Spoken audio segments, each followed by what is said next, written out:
tahun lalu, kota Sorta diguncang oleh malam paling kelam dalam sejarahnya. Hujan turun deras, seperti langit ikut berduka. Petir menyambar tanpa henti, menerangi deretan rumah besar keluarga Linggo yang berdiri megah di pusat kota. Keluarga itu bukan sekadar kaya, mereka dihormati, disanjung, ditakuti. Namun kekuasaan selalu melahirkan kecemburuan. Di balik kabut hujan malam itu, 9 keluarga besar telah bersekongkol. Mereka mengincar satu hal, barang pusaka turun temuran milik keluarga Linggo. Sebuah rahasia yang konon mampu mengubah takdir, membuka jalan menuju kekuatan yang melampaui manusia biasa, dan demi benda itu, mereka memilih pengkhianatan. Gerbang Linggo didobrak, jeritan memecah hujan. Api mulai membakar paviliun kayu, pedang berkilat dalam cahaya petir. Orang-orang yang semalam masih tersenyum di meja makan, kini terkapar bersimbah darah. Mereka tidak hanya ingin membunuh, mereka ingin menghapus. Catatan bisnis dihancurkan, arsip keluarga dibakar. Hubungan politik diputus, nama Linggo dilenyapkan. Dari sejarah Sorta seolah keluarga itu tak pernah ada. Namun di tengah kekacauan itu, seorang anak kecil berlari dalam ketakutan. Ferdi Linggo, usianya baru 8 tahun. Tubuhnya gemetar, pakaian putihnya berlumur darah. Darah keluarganya sendiri. Di belakangnya, bayangan para pembunuh semakin dekat. Ia tak punya pilihan.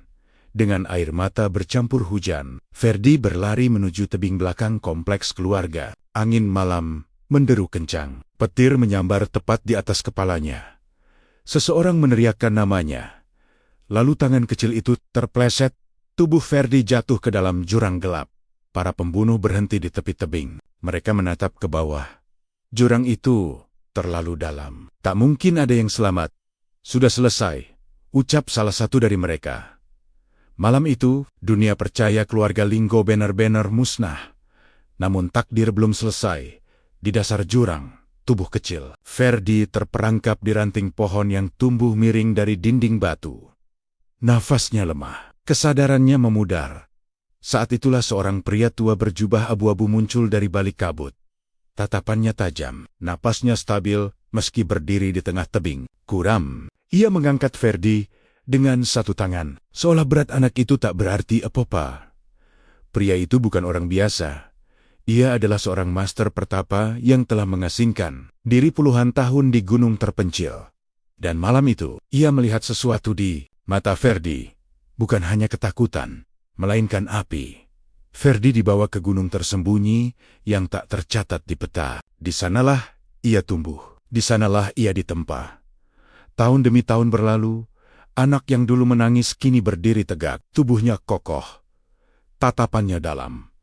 Ia belajar mengendalikan energi dalam, mengolah napas, menenangkan pikiran, mengasah tubuh hingga melampaui batas manusia biasa. Bakatnya luar biasa.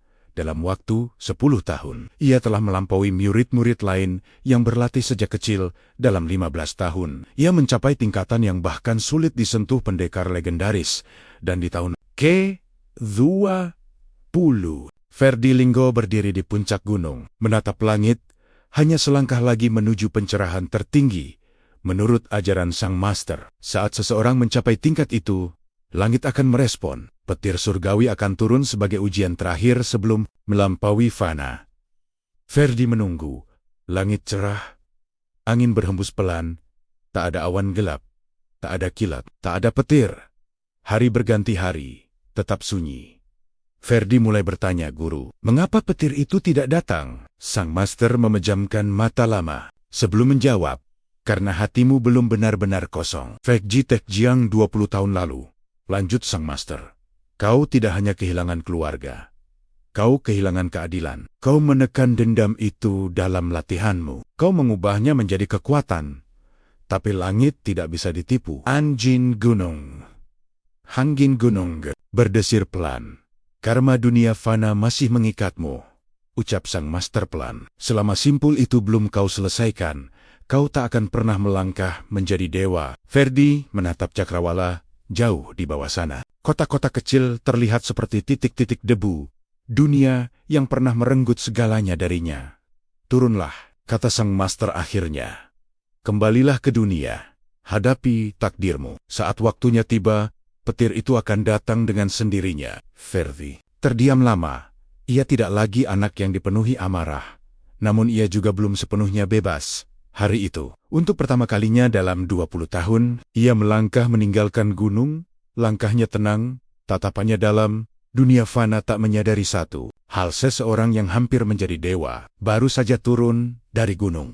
Kota Sorta telah banyak berubah dalam 20 tahun. Gedung-gedung tinggi menggantikan rumah-rumah tua. Jalanan penuh kendaraan mewah. Dunia terus bergerak, seolah tragedi masa lalu tak pernah terjadi. Ferdi Linggo berdiri di tengah hiruk-pikuk kota dengan pakaian sederhana. Tatapannya tenang, napasnya stabil. Tak ada yang tahu siapa dirinya. Tak ada yang menyadari bahwa pria muda itu pernah berdiri di ambang kedewaan. Ia turun gunung bukan untuk balas dendam. Setidaknya, itulah yang ia yakini. Namun, takdir selalu menemukan jalannya sendiri. Pertemuan mereka terjadi secara tak terduga. Sore itu, di depan sebuah gedung perkantoran megah milik keluarga Tania, keributan pecah. Beberapa pria berpakaian hitam mengepung seorang wanita muda yang baru saja keluar dari mobil. Wanita itu tinggi, berwibawa, namun jelas tertekan. Cindy Tania, putri kedua keluarga Tania. Apa kalian pikir keluarga Tania masih bisa bertahan? Salah satu pria itu mencibir. Kontrak kalian sudah dibatalkan. Dalam seminggu, perusahaan kalian akan bangkrut. Cindy mengepalkan tangan. Keluarga Jarvis tak akan semudah itu menghancurkan kami. Tamparan hampir mendarat di wajahnya. Namun, tangan pria itu terhenti di udara. Ferdi berdiri di sampingnya. Ia tidak terlihat marah, tidak terlihat mengancam. Hanya satu tatapan dingin yang membuat pria itu tak mampu bergerak. Aku tidak suka keributan, ucap Ferdi datar. Tanpa banyak gerakan, dalam hitungan detik, para pria itu tersungkur. Tidak ada yang tahu bagaimana caranya. Yang terlihat hanya bayangan bergerak cepat dan suara tubuh menghantam aspal. Cindy menatapnya, terkejut. Kau siapa? Orang lewat, jawab Ferdi singkat. Ia berbalik pergi. Namun sejak saat itu, takdir mereka mulai terikat. Keluarga Tania tengah berada di ambang kehancuran. Selama bertahun-tahun, mereka bersaing ketat dengan keluarga Jarvis dalam proyek properti dan investasi energi. Awalnya hanya persaingan bisnis biasa, namun belakangan metode Jarvis berubah. Ancaman, fitnah, sabotase, beberapa proyek besar Tania gagal secara misterius. Investor menarik diri. Bahkan ada rumor bahwa keluarga itu menyimpan rahasia gelap. Cindy, yang selama ini dikenal sebagai wanita rasional dan keras kepala, terpaksa turun tangan langsung. Ferdi tak berniat terlibat lebih jauh. Ia hanya menyelamatkan seseorang yang hampir ditampar di jalan. Namun malam itu, saat ia bermeditasi di kamar kontrakan kecilnya, ia merasakan sesuatu, sebuah nama, Tania. Ia pernah mendengarnya. Ferdi membuka kembali ingatan masa kecilnya, malam berdarah 20 tahun lalu. Ia ingat samar-samar percakapan orang dewasa sebelum tragedi terjadi. Ada 9 keluarga, tapi ada satu yang menolak ikut. Suara ayahnya terngiang. Keesokan harinya, Ferdi mulai menyelidiki. Diam-diam ia mengakses arsip lama, catatan perusahaan, dan jaringan bisnis lama keluarga Linggo. Meski namanya telah dihapus dari sejarah, sebagian jejak tetap tersisa bagi mereka yang tahu cara mencari. Dan ia menemukan fakta mengejutkan 20 tahun lalu. Keluarga Tania memang diundang dalam persekongkolan 9 keluarga, namun mereka menolak. Penolakan itu membuat posisi Tania melemah selama bertahun-tahun. Beberapa proyek mereka tiba-tiba dihentikan. Mitra bisnis menjauh tanpa alasan jelas, seolah ada hukuman tak terlihat. Ferdi terdiam lama setelah mengetahui hal itu. Apakah mungkin keluarga yang kini berada di ambang kehancuran ini justru bukan musuh? Apakah mereka bagian dari simpul karma yang harus ia selesaikan? Beberapa hari kemudian, Ferdi kembali bertemu Cindy. Kali ini bukan di jalanan, melainkan di ruang rapat darurat keluarga Tania. Entah bagaimana, melalui perkenalan tak sengaja dengan kakek, Willy, sahabat lama sang master yang kebetulan menjadi penasihat keluarga Ferdi, diperkenalkan sebagai konsultan khusus. Para anggota keluarga memandangnya sinis. Anak muda tanpa latar belakang, jelas mau menyelamatkan perusahaan kita? Ini bukan film laga. Cindy sendiri ragu. Namun entah mengapa, ia merasakan ketenangan aneh saat Ferdi berbicara. Jervis tidak hanya menyerang finansial, ucap Ferdi tenang. Mereka menekan suplai material kalian melalui 3 perusahaan bayangan. Jika jalur itu diputus, tekanan akan berkurang setengahnya. Semua orang terdiam. Informasi itu akurat. Bagaimana ia bisa tahu? Hari-hari berikutnya, Ferdi mulai membantu. Dari balik layar, ia tidak muncul di publik. Tidak mencari pengakuan. Namun, strategi demi strategi yang ia susun perlahan membalik keadaan. Satu proyek yang hampir gagal terselamatkan. Satu investor yang hendak mundur kembali percaya. Keluarga Jervis mulai gelisah. Siapa orang di belakang Tania sekarang? Tanya kepala keluarga Jervis dengan tatapan tajam. Sementara itu, hubungan Ferdi dan Cindy semakin rumit. Cindy awalnya hanya merasa berhutang budi, lalu kagum, lalu penasaran. Di suatu malam, setelah rapat panjang, Cindy bertanya pelan, "Kenapa kau membantu kami?" Ferdi menatap langit kota yang penuh cahaya. "Aku hanya menyelesaikan sesuatu yang belum selesai." Jawaban itu tidak menjelaskan apa-apa, namun cukup untuk membuat hati Cindy bergetar. Ferdi mulai menyadari satu hal. Semakin ia terlibat, semakin jelas bahwa takdirnya tidak hanya tentang balas dendam. Ada benang merah antara tragedi Linggo dan konflik Tania Jervis saat ini. Dan mungkin keluarga Tania bukan sekadar perantara. Mereka adalah kunci. Di kejauhan, badai mulai berkumpul, bukan badai di langit, melainkan badai yang lahir dari masa lalu yang belum dikubur. Dan tanpa disadari, siapa pun, langkah Ferdi semakin dekat menuju simpul karma yang selama ini mengikatnya. Angin perubahan mulai berhembus di keluarga Tania. Proyek yang hampir runtuh kembali stabil. Tekanan dari Jervis tidak lagi seagresif sebelumnya. Namun, justru di saat situasi membaik, ancaman muncul dari dalam. Ruang rapat utama keluarga Tania terasa lebih dingin dari biasanya. Para paman, sepupu, dan pemegang saham duduk dengan wajah serius. Uhun Meha. Cindy berdiri dengan berkas laporan di tangannya. "Kita berhasil memutus 3 jalur suplai bayangan milik Jervis," ucapnya tegas. Arus gas mulai normal kembali. Beberapa orang mengangguk, namun seorang pria paruh baya dengan setelan mahal bersuara sinis. "Dan semua ini karena anak muda misterius itu?" Latar belakang tak jelas tiba-tiba muncul, lalu kita mempercayakan strategi perusahaan kepadanya. Tatapan-tatapan mulai berubah ragu. Ferdi duduk di sudut ruangan, tenang seperti biasa. Tidak membela diri, tidak menjelaskan apapun. Cindy mengepalkan tangan. "Dia sudah membantu kita. Itu fakta. Bantuan gratis tidak pernah benar-benar gratis," balas Rudi tajam. Kalimat itu menggantung di udara di luar gedung. Mobil hitam berhenti perlahan. Seseorang dari keluarga Jervis turun, memandangi gedung. Tania dengan senyum tipis. Sementara itu, di ruang rapat suara lain terdengar. Kakek Willy, penasihat tertua keluarga, akhirnya berbicara. "Kadang, yang kita butuhkan bukan nama besar, tapi kemampuan." Suasana hening.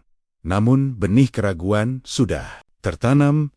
Hari-hari berikutnya, rumor mulai beredar.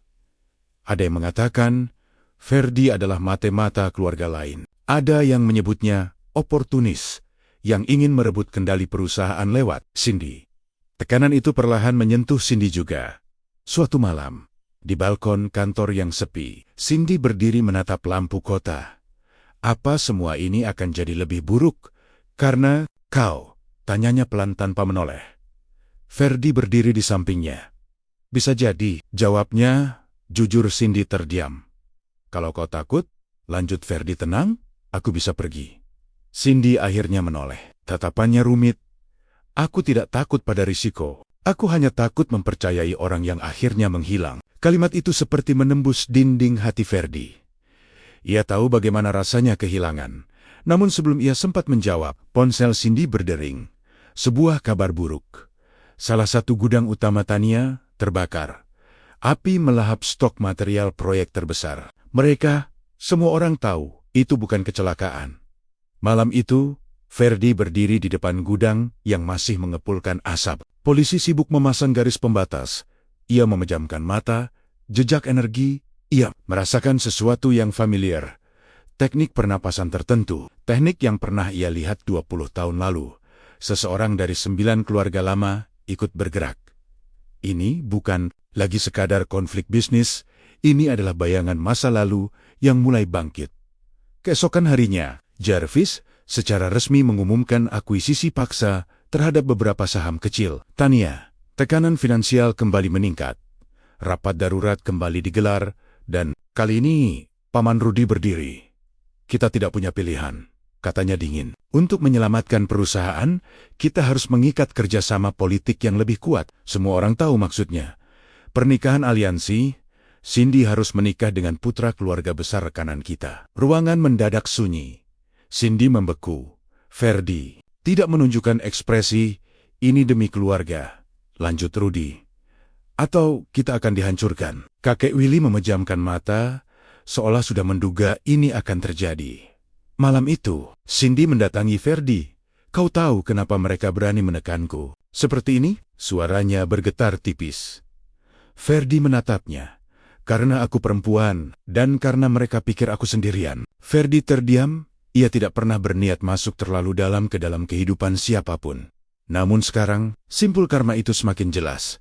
Keluarga Tania dulu menolak bersekongkol membantai Linggo. Akibatnya, mereka perlahan ditekan selama 2 dekade. Jika ia pergi sekarang, siklus itu akan berulang. Keesokan paginya, keputusan mengejutkan dibuat di hadapan seluruh keluarga. Kakek Willy mengumumkan sesuatu yang tak terduga.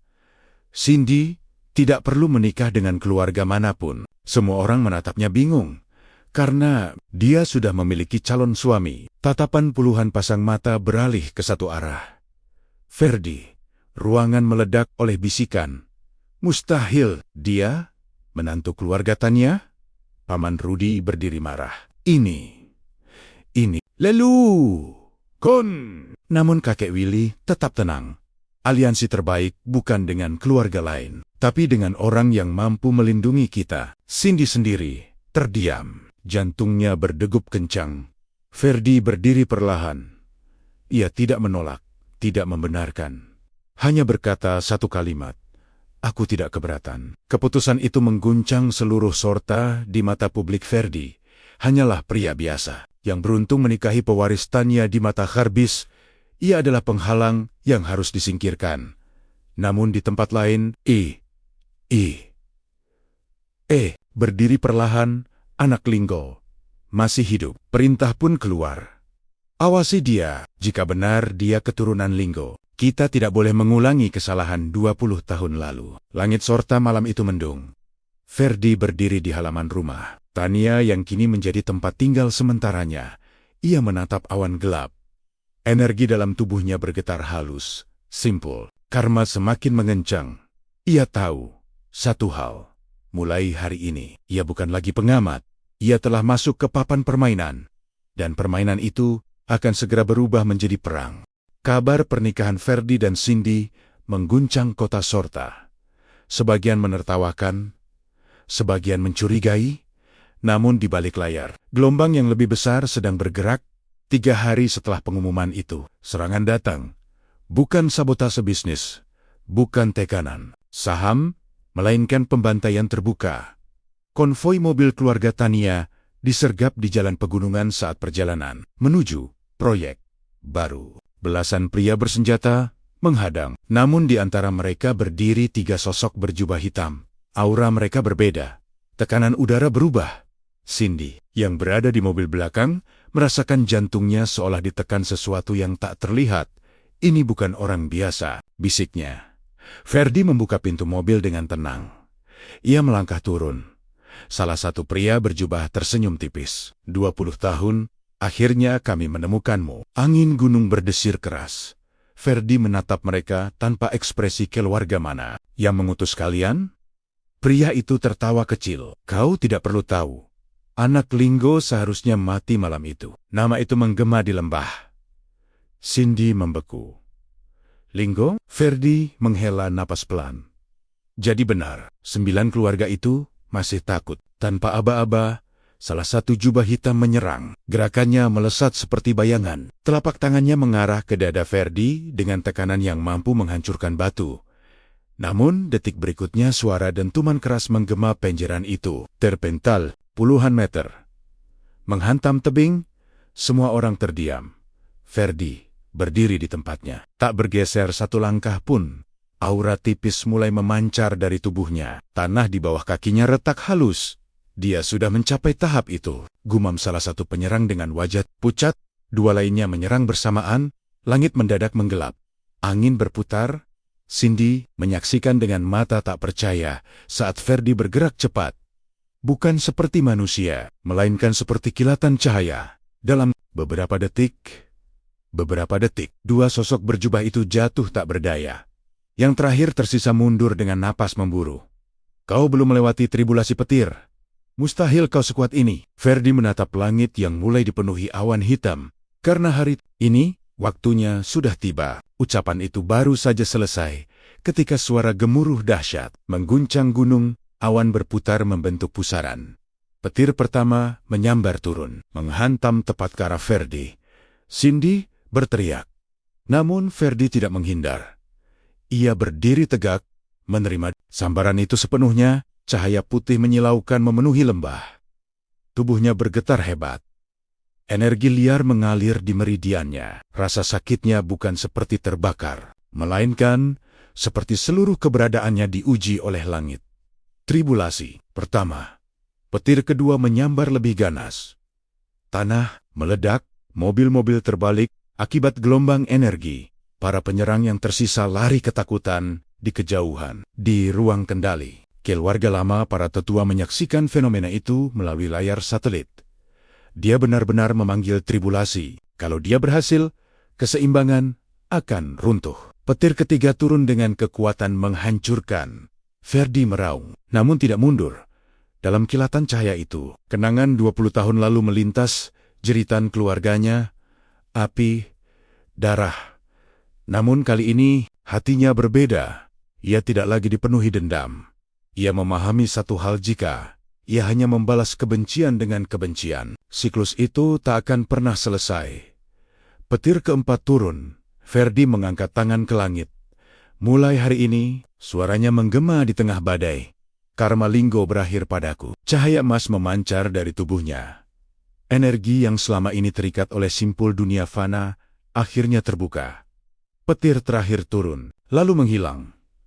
Langit perlahan, cerah awan terbela. Ferdi berdiri di tengah kawah hitam. Pakaian terkoyak, namun tubuhnya memancarkan aura tenang dan dalam. Bukan lagi calon dewa. Ia telah melampaui batas itu. Cindy berlari menghampiri. Mata mengalir tanpa ia sadari. Kau, siapa sebenarnya? Ferdi menatapnya lembut. Aku hanya seseorang yang menyelesaikan masa lalunya. Beberapa hari kemudian, berita mengejutkan mengguncang Sorta. Para tetua dari 3 keluarga lama yang terlibat dalam pembantaian. Rahasia lama bocor ke publik. Tidak ada pembantaian balasan. Tidak ada pertumpahan darah lagi. Hanya satu peringatan yang tersebar diam-diam di kalangan elit. Linggo tidak mencari perang, tapi jangan pernah ulangi sejarah. Keluarga Jarvis kehilangan dukungan misterius mereka dan perlahan runtuh secara finansial. Keluarga Tanya bangkit lebih kuat dari sebelumnya. Di atap gedung tertinggi milik Tanya Group, Ferdi berdiri memandang langit senja. Cindy berdiri di sampingnya. Jadi, kau akan kembali ke gunung? Tanya Cindy pelan. Ferdi tersenyum tipis. Tidak, kenapa? Karena untuk pertama kalinya, aku tidak lagi terikat oleh masa lalu. Langit cerah. Tak ada awan badai. Tak ada petir. Ferdi tak lagi menunggu. Pengakuan langit, ia telah melewati ujian terbesarnya bukan kekuatan, melainkan hati, dewa yang turun dari gunung, memilih untuk tetap menjadi manusia. Dan dari sanalah, kisah baru benar-benar dimulai.